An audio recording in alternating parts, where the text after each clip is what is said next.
Geneva में महाप्रयोग से जुड़े वैज्ञानिकों का कहना है कि उन्हें हिग्स बोसोन या ईश्वर कण की एक झलक मिली है। समझा जाता है कि यही वो अदृश्य तत्व है जिससे किसी भी मूलभूत कण, फर्मियन अथवा बोसॉन को द्रव्यमान मिलता है। लेकिन वैज्ञानिकों का कहना है कि किसी निर्णायक प्रमाणों के लिए उन्हें आने वाले महीनों में अभी और प्रयोग करने होंगे। पिछले 2 वर्षों से स्विट्जरलैंड और फ्रांस की सीमा पर 27 किलोमीटर लंबी सुरंग में अति सूक्ष्म कणों को आपस में टकराकर वैज्ञानिक एक अदृश्य तत्व की खोज कर रहे हैं जिसे हिग्स बोसोन या ईश्वर कण, गॉड पार्टिकल कहा जाता है। इसे ईश्वर कण इसलिए कहा जा रहा है क्योंकि यही वह अदृश्य अज्ञात कण है जिसकी वजह से सृष्टि की रचना संभव हो सकी। अगर वैज्ञानिक इस तत्व को ढूंढने में कामयाब रहते हैं तो सृष्टि की रचना से जुड़े कई रहस्यों पर से पर्दा उठ सकेगा। इस शोध पर अब तक अरबों डॉलर खर्च किए जा चुके हैं और लगभग 8,000 वैज्ञानिक पिछले 2 वर्षों से लगातार काम कर रहे हैं।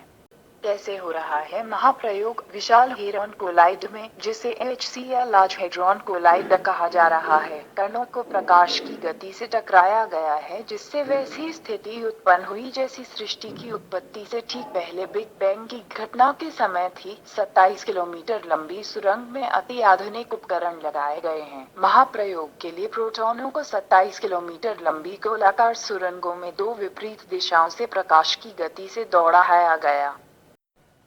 वैज्ञानिकों के अनुसार प्रोटॉन कणों ने 1 सेकंड में 27 किलोमीटर लंबी सुरंग के 11,000 से भी अधिक चक्कर काटे। इसी प्रक्रिया के दौरान प्रोटॉन विशेष स्थानों पर आपस में टकराए जिससे ऊर्जा पैदा हुई। 1 सेकंड में प्रोटॉनों के आपस में टकराने की 60 करोड़ से भी ज्यादा घटनाएं हुई। इस टकराव से जुड़े वैज्ञानिक विवरण विशेष निरीक्षण बिंदुओं पर लगे विशेष उपकरणों ने दर्ज किए। अब उन्हीं आंकड़ों का गहन वैज्ञानिक विश्लेषण किया जा रहा है।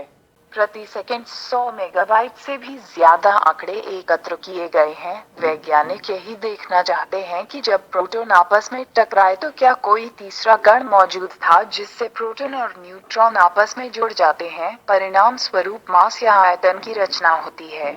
प्रयोग की अहमियत। इस प्रयोग से जुड़ी डॉक्टर अर्चना कहती हैं, प्रकृति और विज्ञान की हमारी आज तक की जो समझ है उसके सभी पहलुओं की वैज्ञानिक पुष्टि हो चुकी है। हम समझते हैं कि सृष्टि का निर्माण किस तरह हुआ, उसमें एक ही कड़ी अधूरी है जिसे हम सिद्धांत के तौर पर जानते हैं लेकिन उसके अस्तित्व की पुष्टि बाकी है। वही अधूरी कड़ी हिग्स बोसोन है। हम उसे पकड़ने के कगार पर पहुंच चुके हैं। हम उसे ढूंढ रहे हैं। इसमें समय लग सकता है। हमारे सामने एक धुंधली तस्वीर है जिसे हम फोकस ठीक करके पढ़ने की कोशिश कर रहे हैं।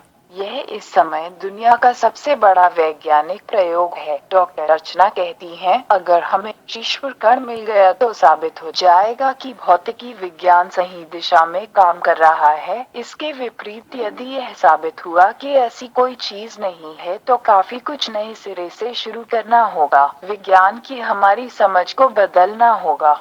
आखिर क्या है हिग्स बोसॉन? जब हमारा ब्रह्मांड अस्तित्व में आया उससे पहले सब कुछ अंतराल में तैर रहा था। किसी चीज का तय आकार या द्रव्यमान नहीं था। जब हिग्स बोसॉन भारी ऊर्जा लेकर आया तो सभी कण उसकी वजह से आपस में जुड़ने लगे और उनमें द्रव्यमान पैदा हो गया। वैज्ञानिकों का मानना है कि हिग्स बोसॉन की वजह से ही आकाश गंगाएं, ग्रह, तारे और उपग्रह बने। अति सूक्ष्म कणों को वैज्ञानिक 2 श्रेणियों में बांटते हैं, स्थायी और अस्थायी। जो स्थायी कण होते हैं उनकी बहुत लंबी आयु होती है, जैसे प्रोटॉन अरबों खरबों वर्ष तक रहते हैं, जबकि कई स्थायी कण कुछ ही क्षणों में क्षय होकर अन्य स्थायी कणों में परिवर्तित हो जाते हैं।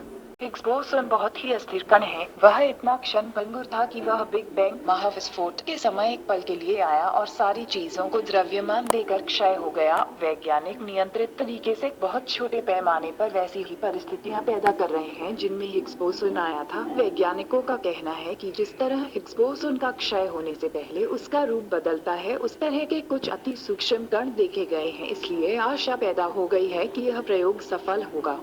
पाया गया है। परिणामों की विवेचना करते हैं। सर्न में हिग्स बोसॉन की खोज के लिए 2 प्रयोग चल रहे हैं। वे कणों को तोड़कर किसी सूक्ष्मदर्शी से नहीं देखते हैं। ये कण इतने छोटे होते हैं कि मानव उन्हें दृश्य प्रकाश से देखा नहीं जा सकता है, लेकिन उनके व्यवहार और गुणधर्मों से पहचाना जाता है। इन्हें पहचानने के लिए कणों के टकराव के पश्चात की स्थितियों के अध्ययन से एक चित्र तैयार किया जाता है। 1 वर्ष के प्रयोगों के पश्चात दोनों प्रयोगों ने एक ऐसा कण पाया है जो कि हिग्स हो सकता है, लेकिन वैज्ञानिक वैज्ञानिक 100% विश्वास से ऐसा नहीं कह रहे हैं। कुछ वैज्ञानिक 94% प्रायिकता से, कुछ वैज्ञानिक 98% प्रायिकता से हिग्स होने की संभावना व्यक्त कर रहे हैं। ध्यान दें, यह क्वांटम विश्व है, यहाँ कोई भी परिणाम प्रायिकता में होता है।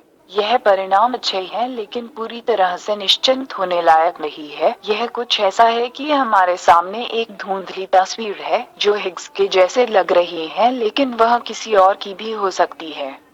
लेकिन हम निर्णय क्यों नहीं ले पा रहे हैं? 94% प्रायिकता के साथ हिग्स बोसान के होने की संभावना अच्छी लगती है, लेकिन क्वांटम विश्व में यह काफी नहीं है। 6% संभावना है कि यह परिणाम गलत हो। भौतिक वैज्ञानिक सामान्य 99.9% 4 सिग्मा पर उत्साहित होते हैं और 99.9999% 5 सिग्मा पर उसे प्रमाणित मानते हैं। इस प्रायिकता में परिणाम के गलत होने की संभावना 10 लाख में एक होती है। लेकिन एक अच्छा समाचार यह है कि उच्च ऊर्जाओं पर उन्हें हिग्स बोसान के अस्तित्व का कोई प्रमाण नहीं मिला है। यह निश्चित नहीं है कि 125 गीगा इलेक्ट्रॉन वोल्ट पर हिग्स बोसान है या नहीं, लेकिन 125 गीगा इलेक्ट्रॉन वोल्ट से उच्च ऊर्जा पर हिग्स बोसान का अस्तित्व नहीं है। यह अच्छा इसलिए है कि अब हिग्स बोसान की खोज का दायरा संकरा होते जा रहा है। इस सब का अर्थ क्या है? CERN के वैज्ञानिक पूरे विश्वास से यह नहीं कह सकते हैं कि उन्होंने हिग्स बोसान खोज निकाला है, लेकिन वे इसके अस्तित्व को नकार भी नहीं सकते हैं। इसकी पूरी संभावना है कि उन्होंने कुछ पाया है और वह ही हिग्स बोसान हो सकता है।